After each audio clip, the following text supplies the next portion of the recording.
Welcome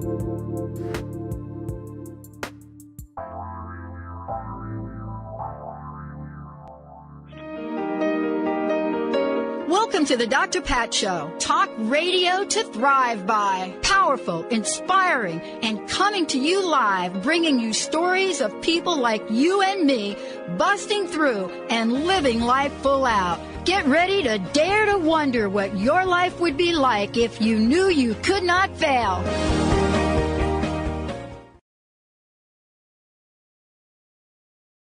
Hey, everybody. Welcome to the Dr. Pat Show, Talk Radio to Thrive By. I'm Dr. Pat. Thank you all for tuning us in, turning us on. I'm really excited about this show today.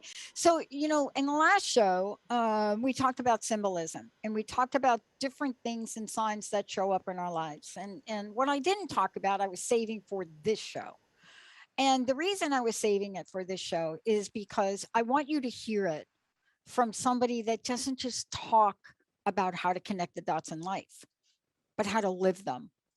We're going to be talking with Jan Phillips about Still on Fire, Field Notes from a Queer Mystic. Now, what does that mean? It means so much, but it means even more than that.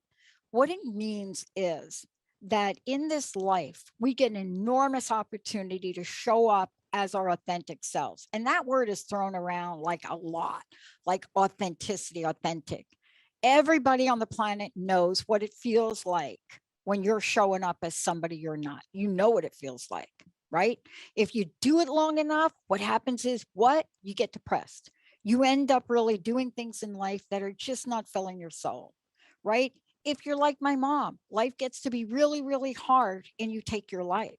But the point is, you get it. You understand that you are on a journey.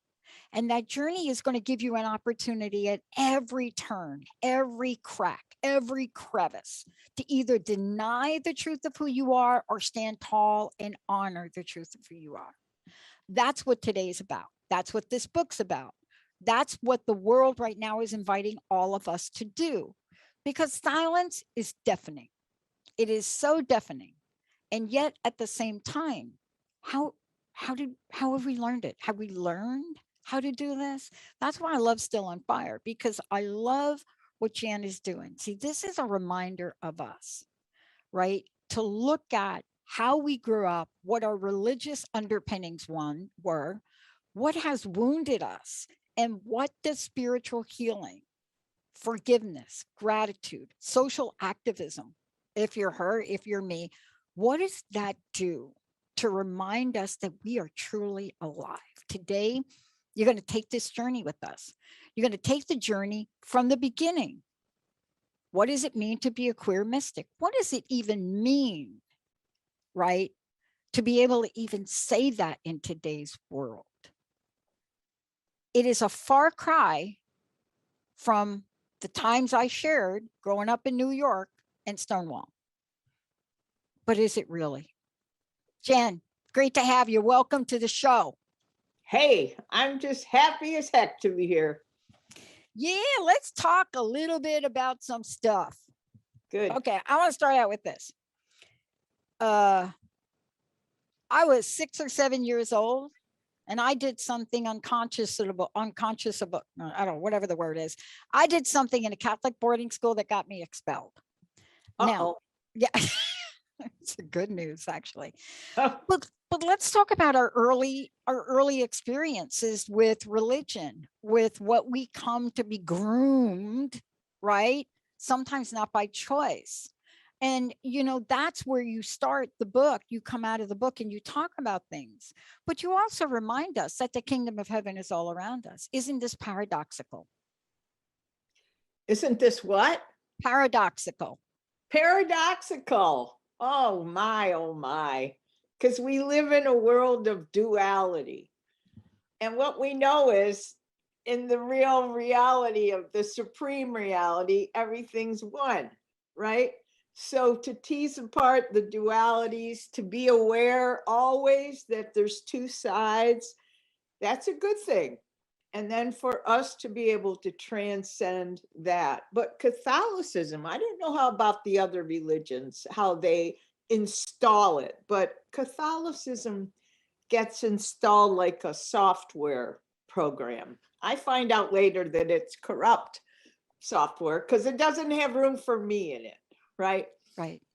It just banishes the homosexuals and queers and God knows who else. But I took it hook, line, and sinker because it fed all my senses. The music was beautiful, the incense, the vestments, the rituals.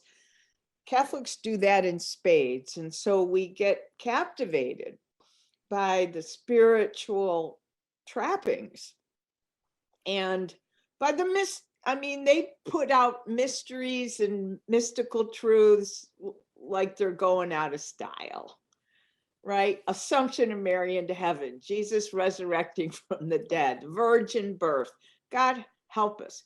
All these things which could not possibly happen, they say, oh yeah, these happen because we're Catholic and we're the lucky ones and we're the one true faith.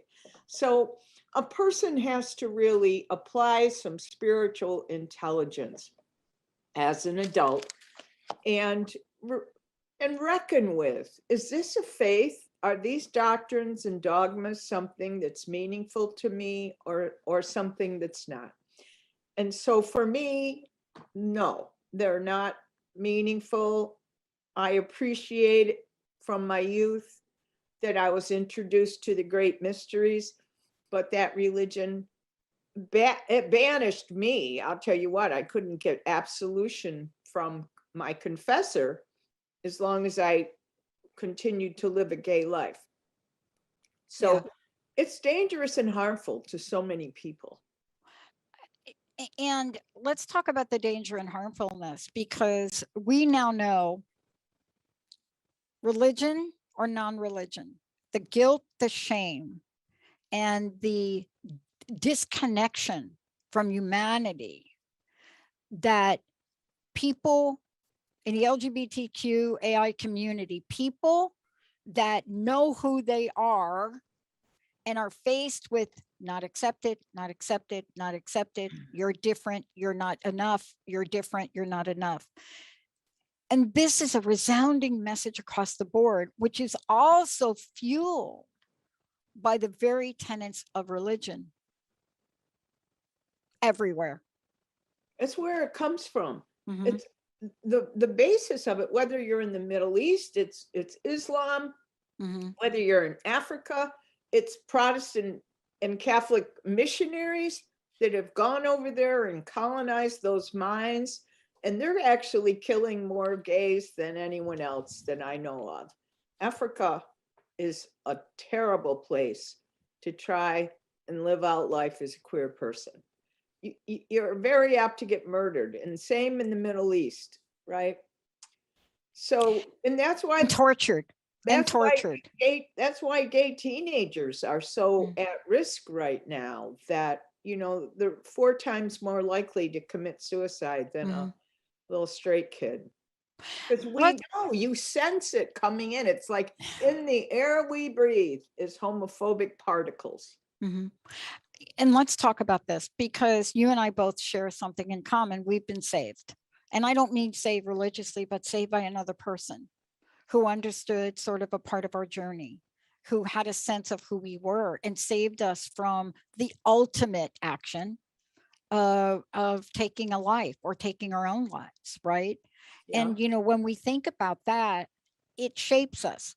What happened to you? What was the path you went on that somebody saw your pain and reached out and gave you a hand? Well, I was sick. I was 12 when I became suicidal, because that was the early reckoning as we advanced towards puberty and finally figure out, oh my God, I fall in love with girls. I knew that was bad news. So I decided I should take my own life, because everywhere you look, there's no safe place. The church thinks gays are bad. The whole culture does. Families do. It's everywhere you look. There's nobody saying, you're okay, honey. So I'm in 6th grade, depressed as all get out, walking with my head down, considering how am I going to kill myself. And my nun Sister Helen Charles thinks something's wrong with me and she's going to figure it out and save my life, which I don't know that she figured it out, but she called my mom and said, we're going to try this thing on your daughter. It's called positive reinforcement.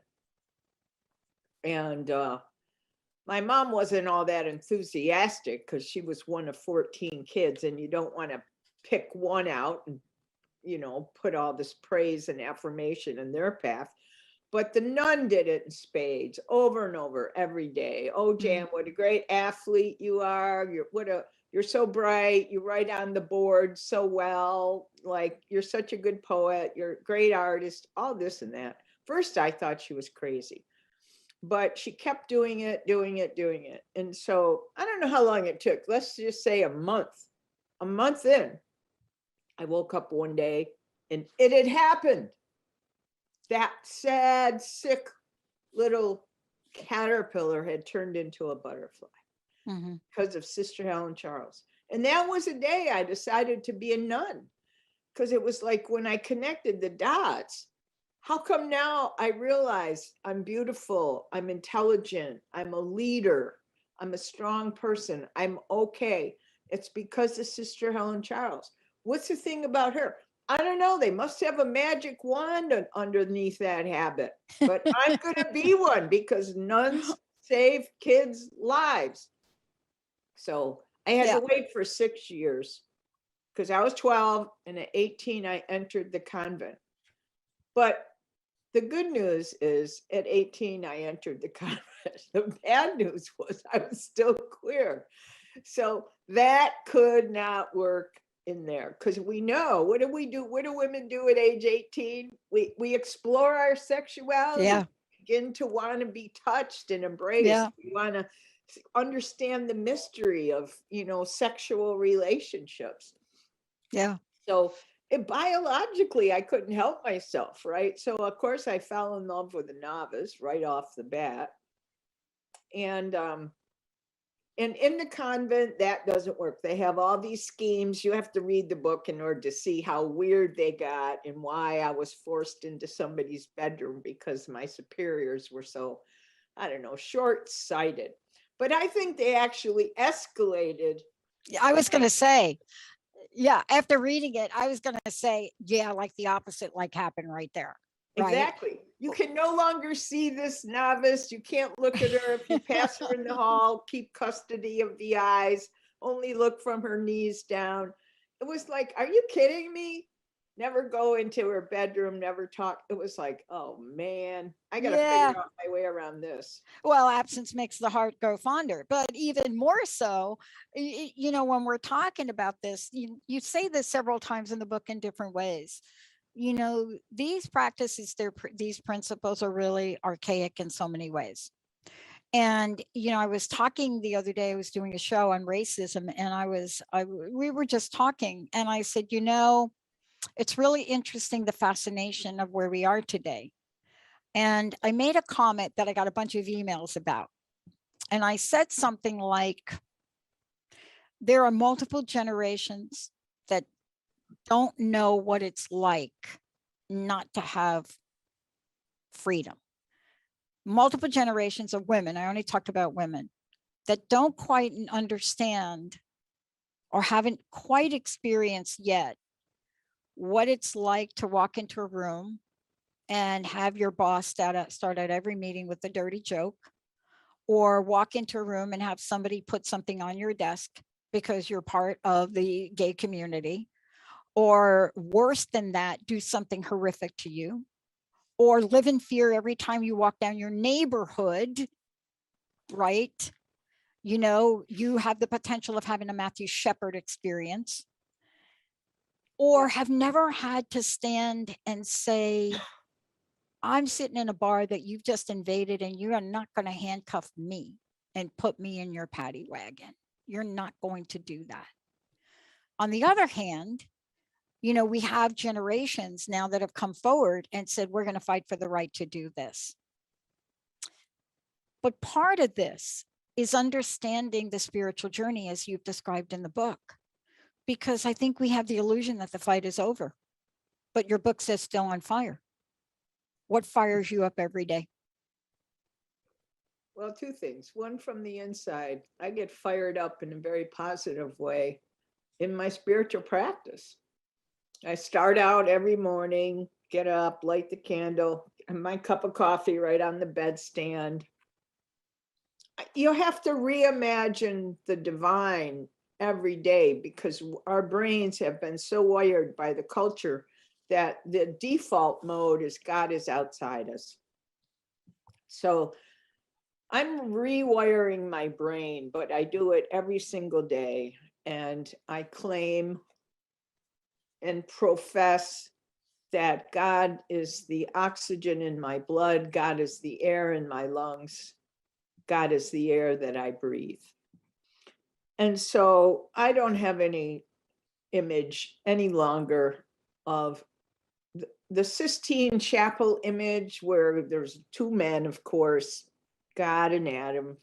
I think they should cover that Sistine Chapel with mirrors. People seeking God should only see themselves. So that fires me up in the morning, because sometimes it's like having an invisible dance partner. But I am so in love with that. It's like my creative collaborator, right? Mm-hmm. Greater than me, but still I am that. It is me. We are one. So what we're creating in the world is positive, light-filled, and passionate. So I'm on fire about that in a positive way. And then after my practice is over, then I go to my email and read the news. So I get CNN headlines, I get all the headlines. And now I'm in fire for other reasons. Right. Right. And we have to identify, there's so many travesties occurring. We have to identify which one is it, which one has my name on it. Because if you're in a room with 5 people and you say, what global crisis is most breaking your heart open? Someone's going to say puppy mills. Someone will say whales. Someone will say the plastic in the ocean, right? I might say rainforest. The other day I said rainforest. It was in my prayer time. I just said rainforest. And usually I try to figure out before I get out of bed every day, what am I going to do that's going to be of service? Because I offer my prayers, works, joys, and sufferings of this day. I offer my service. I want to use my body in the service of something good. So when I considered, oh my heavens, if it's the rainforest, what am I going to do? And I was in a quandary about that because, I live in a border town. I'm in San Diego. So easy when you say the crisis is the migrants, and Right. Jewish Family Services has a program where I volunteer and drive migrants to the airport, blah, blah, blah. That's an easy connect. But the rainforest was like, oh man, that's really troubling me because they're burning down the Amazon rainforest to make room for cattle for our burgers. It's just a travesty. Yeah. And so I didn't know what. I closed out my prayers. I opened up my email, and the first email in my box is from Rainforest Alliance. I go, oh, an answer to my prayers. And I just donated $25. So we pretty much, how we project our thoughts and intentions and desires outward causes the universe to bring things in our path that are responsive to that. Yeah. That's like the dance that we're in. I love it. And I love the dance that you invite us to in the book. First of all, thank you for sharing your journey and your story, because, I've been doing this for 18 years, very accidentally dialed a phone number, paid for a lot of money for an hour of airtime back in 2003 on the internet. And I never looked back. Yeah. And in 2009 and 10 started the Transformation Network and Transformation Talk Radio, which you're on. Never looked back. Good. But underneath all of that was a lifetime of what you write in your book. And I was struck by a couple things. There are a couple of images in the book. I had to laugh a little bit. And I don't remember what year the photo was from in the book. It's the photo you took, and it's the one that says homosexual agenda. And it says, spend time with the family, be treated equally, buy milk. Yeah. And I looked at that and I thought for a minute, this is going to sound odd. How has the gay, and let me just call it the gay movement, Yeah. for lack of spelling out all the letters, but how has this movement succeeded where others have failed? And I said that the other day, and people were like, no, it didn't. I said, understand what I'm saying. I didn't say we are there. I'm not saying we got there yet. You know, it's the question, are we there yet? No, we're not there yet. But what is it that has happened to turn things around in my lifetime that I never thought I would see? From the moment I heard Gloria Steinem in a protest rally, just arguing with the Once Now organization and making the statement, we are, just Gloria with the big glasses, we are all lesbians. What? And I got to interview her later. But when I saw this sign, I had to reflect today on what happened to move the dial as quickly as it moved. And I'm not saying we didn't take one step forward and two step backs. Yep.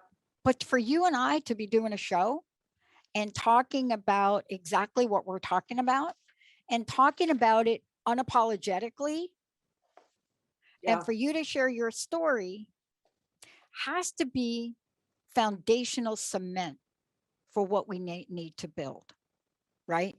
Yes. You know, people started coming out big time. That happened when Gloria Steinem first took the stage, and now was founded by Betty Friedan. Yeah, They called us lesbians the Lavender Menace, and they implored us to not show up as gay women. totally. The Lavender Menace. But lesbians did not do that. We did not behave, and we took our places at the table as lesbians. And that did not hinder the movement. I didn't recall Gloria Steinem said we're all lesbians. Yeah, that was her response when the National Organization of Women didn't want lesbians to join. Good for her. Like, what were we going to do? Have to sign an affidavit? But, you know, the question for me is in the underpinnings of really staying the course. And what I love about the conversation in your book is we're talking about not trading in our spiritual journey because of what somebody else says, what somebody else does, what laws get passed, what laws don't get passed, but finding our spiritual home. And, you know, for me, I can, every time I do a talk on spirituality, I refer to myself, my life, as a spiritual hitchhiker. That's me. That's a good one. I couldn't find my place. But this book and what you're writing gives us reason not to give up. Well, recall I was 20 years spiritually homeless. That I get excommunicated in 1969. In 1989, my psychic nun friend says, Jan, your life can never work if you don't have a spiritual practice. It can be ordinary, but it can never be extraordinary. You can never fulfill the reason you came to earth if you do not have a spiritual practice. So 20 years of nothing but kind of rage, I'd say, rage, anger, disillusion, disenchantment about all things religion, just not even on my radar. You know, did pagan ceremonies with witches, you know, for lack of anything else. And when I started my spiritual practice, that was the first time it started happening to me that I felt like a satellite dish to supreme intelligence. Yeah. It says, Emily Dickinson has this great line: the only news I get is bulletins all day from immortality. And when I read that, I thought, oh, Emily, she's a mystic. She takes her bulletins from immortality all day and transforms them into 13,000 poems. She's agoraphobic. She's scared, afraid to even go out of her bedroom practically. But she writes like in a torrent, and she creates beautiful, mysterious poetry. And so for me, every day, I sit there with my hands like this, saying, I'm your satellite dish. I'm receiving you. Speak to me. Hello, I'm taking the call. This is our time. It's not like that hour out of the day is the only time I'm getting pelleted, penetrated by thought from mind at large. That happens 24/7. But tuning in is the essential ingredient. So if you do not, imagine this, you fall madly in love with somebody, and that person calls you and says, we're so madly in love, I can't wait to see you. When can we have our powwow? And you say, sorry, I don't have time. It's just like, what? That doesn't make any sense. If you're truly in love with someone, you make time, right? People say to me all the time, I don't have time to meditate. And I'm like, oh, I don't have time to talk to you. Right? Who's in charge of your time? That's what I want to know. Time is all we have. We're born, we have time, we die. So if you give your time to somebody else, if you let somebody else determine what you're going to do, well, God help you. Yeah, I got to tell you, we're going to take a short break. When we come back, we're going to jump right to the 100th monkey, because, there's so much to speak with you about, because the life, the story, the journey, the service, the pilgrimage, there is a level of life's path that you demonstrate and show in this book. I mean, there are many, many things that people can say about it, but Still on Fire is a message for where we're living in now. It is a time we're living in now. I have started an informal survey, and every time I mention it, everybody on my team, their eyes roll. They're like, here, she's going to bring it up again. She's just going to talk about it again.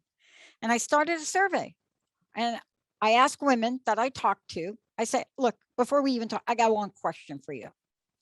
Are you aware that the government had the opportunity to give you equal pay? Are you aware of that? I don't hear anything. A pin drops. I said, are you aware that the government also denied that you have equal pay about 2 months ago? And you can hear a pin drop. When we come back, the question is, when you are seeing now from the heart, the soul of my very special guest today, when you are in that moment, when you are still on fire and you're reading Field Notes from a Queer Mystic by Jan Phillips, my very special guest, when you hear Still on Fire, are you willing to move in the yes direction? Because when you don't have time to meditate, you're really saying, I don't really believe in that. When we come back, what's your 100th monkey? What is your 100th? Fill in the blanks on your own, because where we are right now, this is not a time for everybody to go to sleep. Nope, it's not all good. It's not all bad, but it's certainly more than that. Where can you plant your spiritual connection and let it grow? We're going to take a short break, everybody. We'll be right back.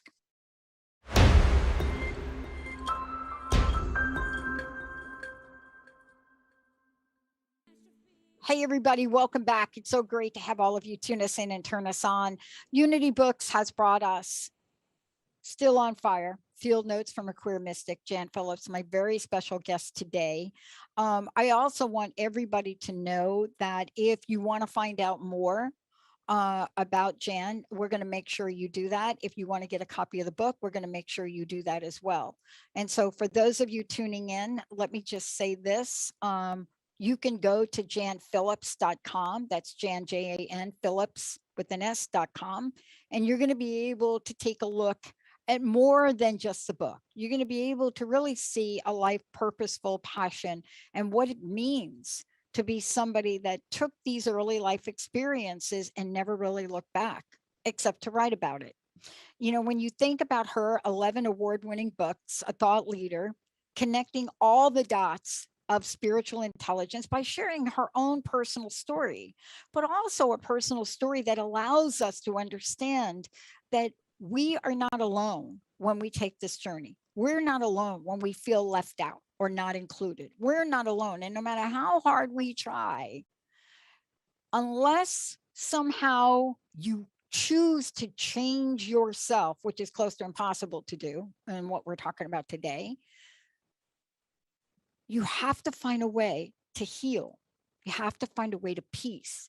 You know, you have to find a way, dot, dot, dot, fill in the blank. That's what this book is about. That's also what Jan's book and work is about.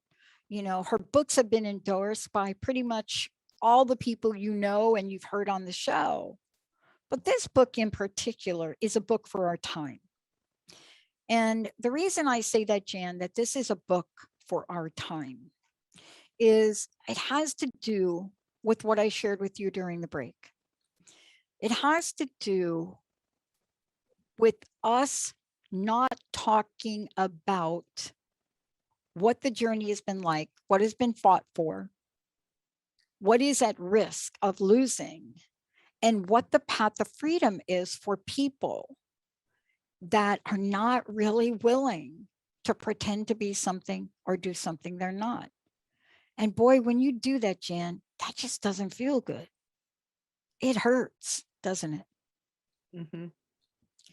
The 100th monkey I want to talk about, because you talk about a small story that turned your life upside down. We all have them. We have them. I've been reflecting on them more than once. But there's a gift in some of these life-changing events, aren't there? Even if they're painful. Heavens, yes. Especially if they're painful. Let's talk about this one. And the reason I'm really struck by it is because one of the dates you reference in the book is Linda, my best friend's birthday. And so I glommed onto that, September 20th. And, you know, and there are so many things that I think about that we could see as setbacks that would cause us to lose hope. What have you discovered about overcoming obstacles and challenges? Boy, that's a good one. You know, I think a lot of people who, you know, I teach around the country, right? So I always have groups of 40, 50 people in front of me. The commonest thing, I think, is that people don't quite know how to find their path. And they sit there and they hear me talk and they have this story in their mind. Oh, she's so smart. She knows everything. She's the one, lucky her, unlucky me. And they can't figure out how, if they want to do this, if they want to be a retreat director, if they want to write a book, it's the same formula. It's the same recipe. Take a look at what has happened to you since your first memories. Now, we already know you were about 6 or 7 when you had your first tragedy occur, or maybe you were even younger, but age 6, you know, and then all of us take some time to do this. You know, imagine your life as a spiral. You take a pencil, you start in the middle and you just go memories. The memories that our bodies hold, our cellular memories, are big because those things happen to us at the invitation of our soul, because we came here to be chiseled into a masterpiece. Chiseled doesn't feel good, right? But it's those turbulent experiences that cause us to know something. that yours was in trouble because I'm in a conversation with invisible forces, right? Yeah.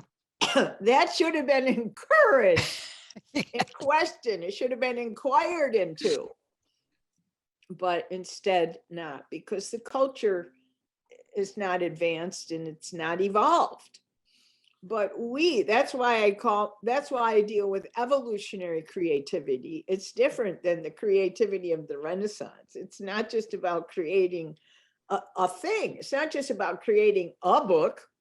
It's about creating a book that helps the whole human tribe better understand our trajectory. And so I try to tell everybody, if you do your own work, like, how can I write a memoir? Should I write a memoir? And it's like, I don't know, do your spiral. See, if you look at, all right, age 6, and then first Holy Communion, and then your first love affair, your first kiss, the marriage, the rape, the violence, the abuse, whatever. Some of it's good, in good and bad terms. That's duality again. Some of it feels good and some of it doesn't, but it's all on your spiral. If you look at every one of those events and say, this took something from me and it gave something to me, and if you can tease out what it was, then you are ready to tell that story in whatever form. Used to be the only thing available to us to share our stories was books, but that's not the case. You have Transformation Talk Radio. You do it by talking live. You've got a team that supports you. I do it by making YouTube videos. I have a YouTube channel. People do it in all kinds of different ways. You could do poetry reading, turn it into whatever you want. But the first step is taking a look at everything that happened to you and how did you process it? Because it happened for you and it happened through you. And I think the biggest story in the book, it took me 20 years to get over that obstacle of feeling bad about myself because I'm kicked out of the convent and excommunicated from my church. Yep. I can't heal myself. 20 years, talk therapy, all kind, get a letter from my convent saying, why did you actually do this to me? Finally, I went to talk to the nun who was the, superior, the director of the whole mother house, 400 sisters, and she was a head honcho. And she had rotated out of leadership, was living in Syracuse, New York. I went to see her. And it's because of that conversation where I asked her, would you just let me tell you the story? And then maybe because you're witnessing it, it could help me reconcile or understand something new. And she goes, yes, sister, I'll do that. I tell her the whole story from the age of 12, getting kicked out, not being able to get my heart fixed after that terrible rejection.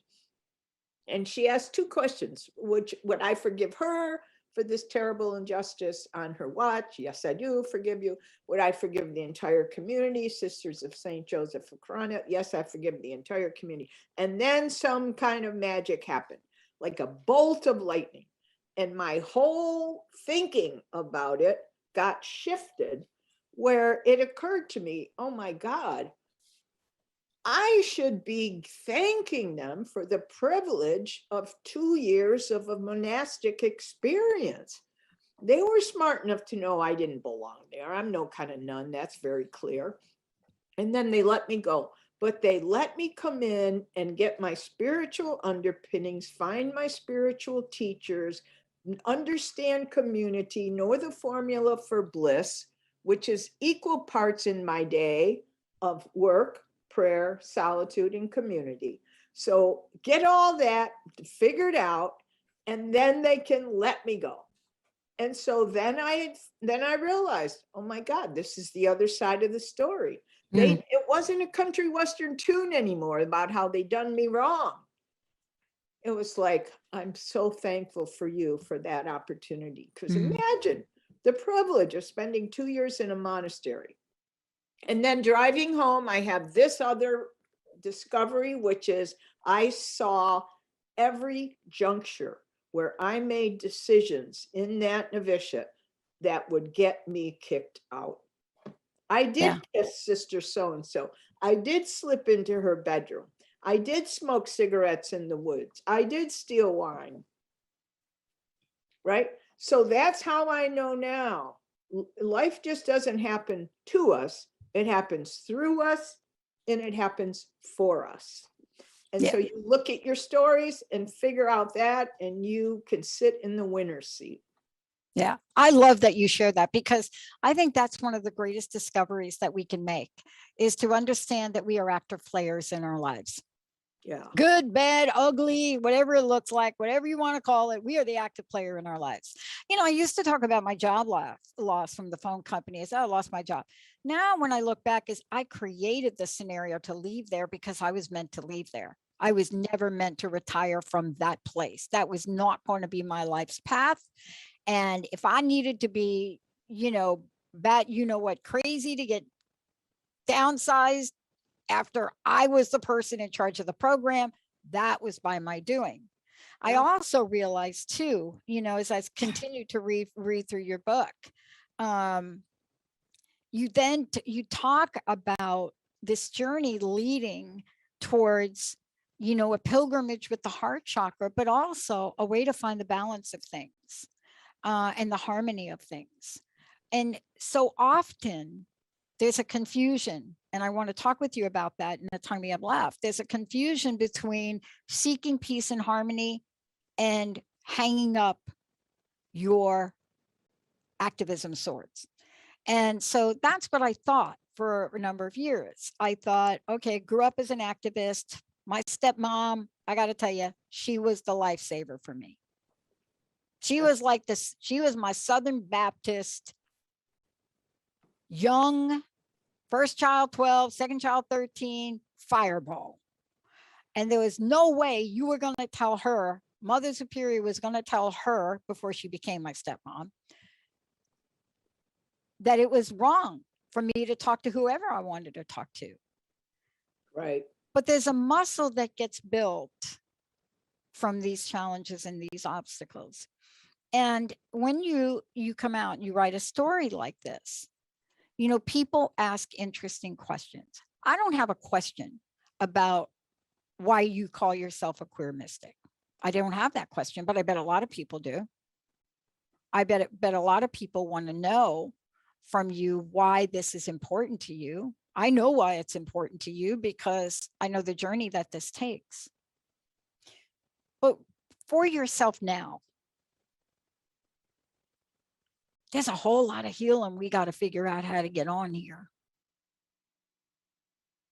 And if we don't start that healing within ourselves, as my mama used to say, it's going to be a sad day in hell. What would you say as we kind of move forward here? What would you say to people that have yet to find the power of their heart chakra?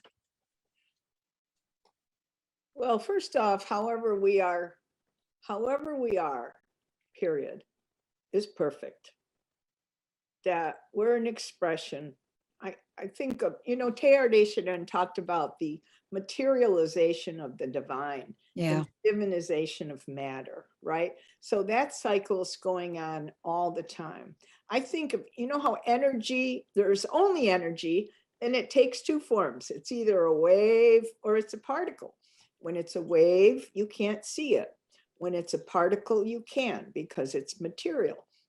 And so I'm the particle version of the divine wave.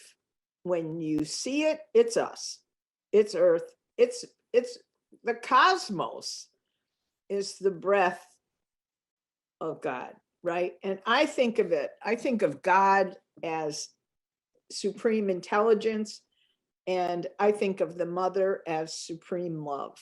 And intelligence and love got married and had a baby, and that's the cosmos. And we're the baby. Mm-hmm.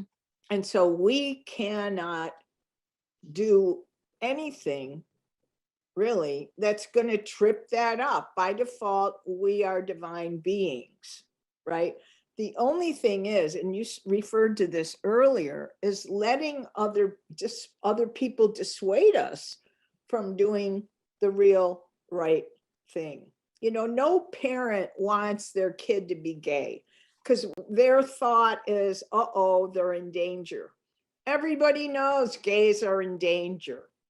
That's what it's about. It's not so much about, oh, I think it's very knee jerk. Oh no, the world's not a safe place for my kid. So let this be a phase, Jan. Get through this phase quick and hurry up and get married, right? Because I want you safe. It's well intentioned, but if anybody tries to discourage you from the path you want to go on, you know, I even asked the nun, the woman who I was lovers with in our adult lives and lived with for 5 years. She was my high school English teacher. And nothing ever happened when I was a teen, but she taught me, and I said, I'm going into the convent. Will you be my sponsor? And she said, no, you don't want to go into the convent because it'll kill you. They'll break your spirit. It's not the place for you. She knew better than I did. But I was like, no matter what you say, I'm going. And if you don't be my sponsor, I'll find someone who does.